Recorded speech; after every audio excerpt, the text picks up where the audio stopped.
Good morning from a kind of quiet lockdown Dunwoody. I wanted to take a moment to share with you some thoughts on getting ready for Pesach. And I wanted to start with the discussion of getting your home ready for Pesach. Now, what do we mean by getting your home ready for Pesach? Well, many people have heard of the idea of cleaning your home for Pesach. Now, this has nothing to do with getting the house looking nice for guests. You might not even have guests this Pesach at all. What it has to do with is the idea that there are two prohibitions in the Torah. One is you can't eat chametz on Pesach, and the second is you cannot even own any chametz. There's actually a third, you can't have any benefit from it, but let's focus on that second one. You can't own any chametz on Pesach.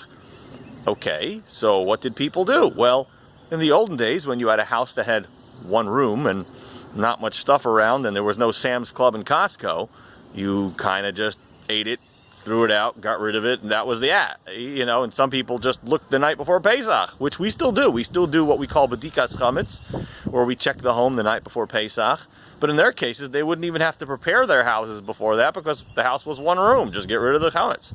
But in our day and age, where you have Sam's Club and Costco and all sorts of things, so what do we do about all that chametz we have? Well, many people, if they have chametz they don't want to get rid of, what we'll do is we will sell our chametz to a non-Jew who is allowed to own the chametz over Pesach.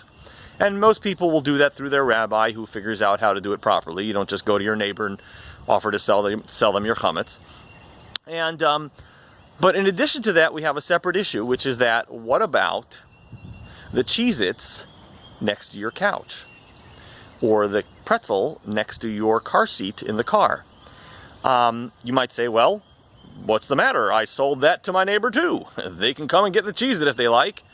But the reality is, while that's true, the rabbis added another prohibition, which is having it around.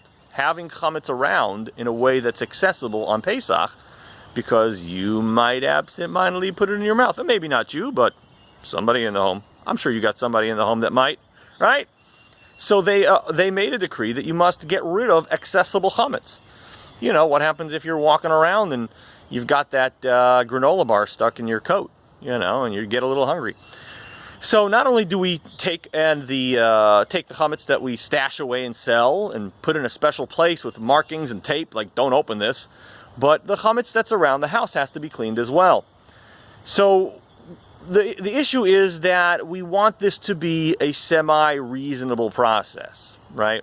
For those of us who have houses that are bigger than one room, thank God most of us do, we've got to get rid of that. We've got to get rid of that chametz. So we start a few, sometimes weeks before Pesach, trying to get rid of those chametz things that are around the house.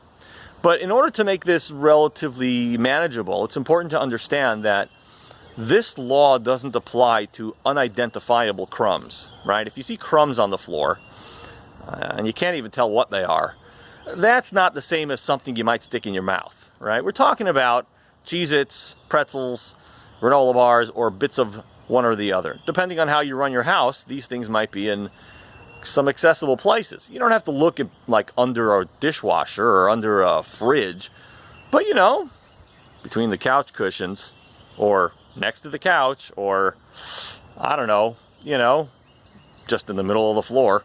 So there are times and places where there are those things, and you'll be surprised what you find. Particularly depending on how old your kids are. In your car, my car, if you use this car for carpool, you probably can survive in that car in a lockdown for a week if you look under enough of the seats. So, this is prep number one, getting our house ready. We'll talk about getting your kitchen ready a little bit later. But don't let it stress you. You have plenty of time. This is not a huge job. You don't have to look in places that are inaccessible. You don't have to look in places that people don't bring any food. That's not a place you have to check. And you're not looking for crumbs. You're looking for things that are identifiable as food.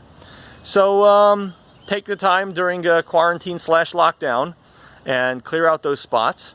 And next, when we talk again, we will talk about maybe getting your kitchen ready and a few more tips as far as cleaning for Pesach.